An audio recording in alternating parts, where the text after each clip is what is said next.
안녕하세요. 요즘 먹거리 관련한 뉴스가 굉장히 자주 나오는 것 같은데요. 내 입으로 들어가서 나의 건강과 연결되는 음식에 관한 뉴스는 상당히 중요하죠.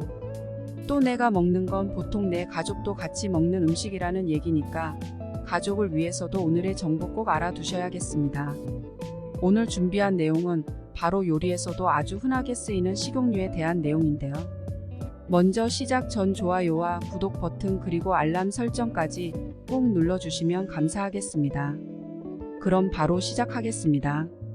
튀김 요리, 우리 한국인이라면 상당히 자주 접하고 좋아하는 음식 중 하나일 텐데요. 요리를 할 때 절대로 쓰면 안 되는 식용유가 있다고 합니다. 만약 이 식용유를 지속적으로 사용해서 먹게 되면 심혈관 질환은 당연하고 각종 암이나 치매도 유발할 수 있다고 전문가들이 경고했다는데요. 꼭 튀김 요리 말고도 볶음 요리에도 식용유가 많이 쓰이는데요. 오늘의 정보 꼭 알아보고 요리를 하실 때 주의하셔야겠습니다. 현재 마트에만 가봐도 정말 식용유 종류가 다양하죠. 사실 식용유 자체가 맛을 바로 내는 요리 재료는 아니기 때문에 다 비슷해서 그냥 싼 거 쓰면 되지라고 생각하는 분들도 많을 텐데요. 하지만 이렇게 식용유를 골라서 쓰면 안 된다고 합니다. 먹으면 안 되는 최악의 식용유 무엇일까요? 바로 카놀라유라고 합니다. 카놀라유에 대해 먼저 설명드리면요. 유채꽃 씨앗에서 만든 식용유인데요. 이 카놀라유는 부작용에 대해 계속 논란이 있어 왔다고 합니다. 왜 그런지 알고 있어야 다른 식용유도 어떻게 구별하고 선택해야 하는지 알 수 있으니까 오늘 꼭 영상 끝까지 시청해 주시길 바랍니다. 먼저 발연점에 대해서 알아두셔야겠는데요. 발연점이란 우리가 음식을 볶고 튀기고 요리를 할 때 연기가 나는데요. 기름을 가열했을 때 연기가 나는 온도를 발연점이라고 합니다.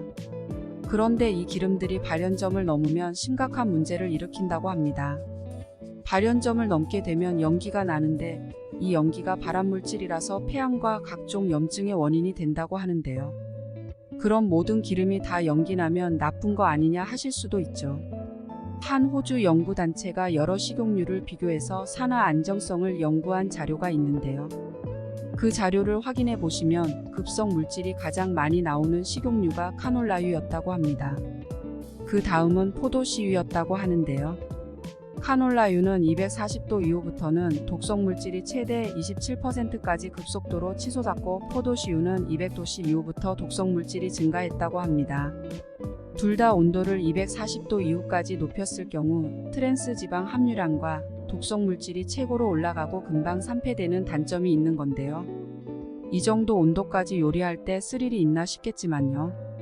일반적으로 튀김에 적합한 온도는 180도에서 190도라고 합니다. 가정에서는 이 정도로 온도를 올려서 쓰진 않기 때문에 비교적 짧은 시간 안에 볶음 요리를 하는 경우에는 사용해도 되는데요. 앞에서도 말씀드렸듯이 산화 안정성이 낮고 금방 산패되기 때문에 재사용을 하지면 절대 안 되겠습니다. 카놀라유를 사용하면 안 되는 이유가 한 가지 더 있는데요. 바로 대부분이 GMO 작물이기 때문입니다. GMO 혹시 들어보신 적 있으신가요? GMO는 유전자 변형 식품을 의미하는데요.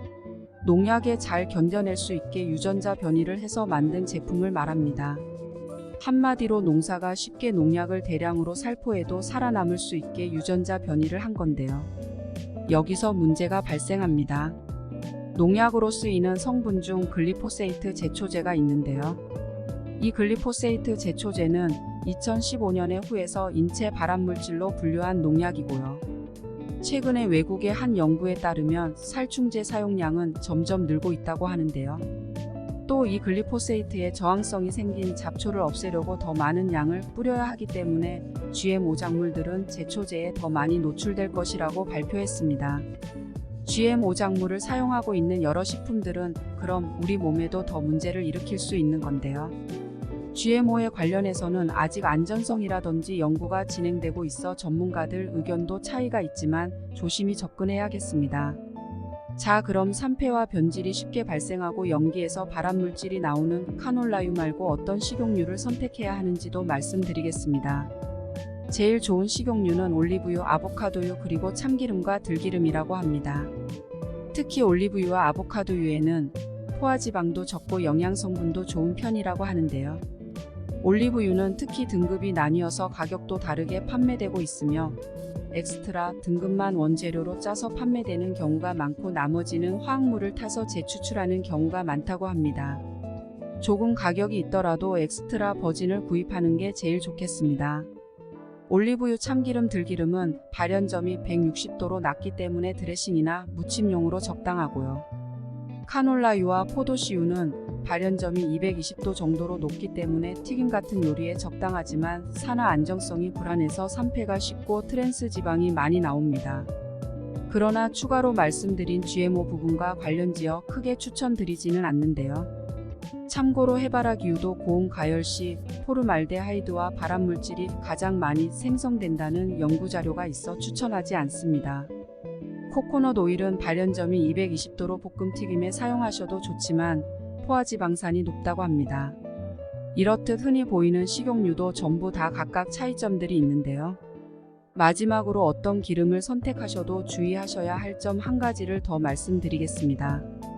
아무리 좋은 기름을 써도 산패가 되면 건강에 해를 끼치는데요.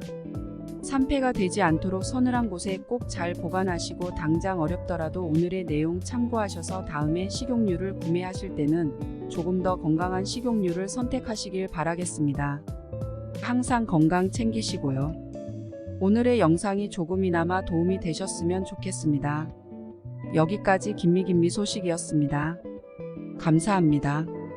편안한 하루 되세요.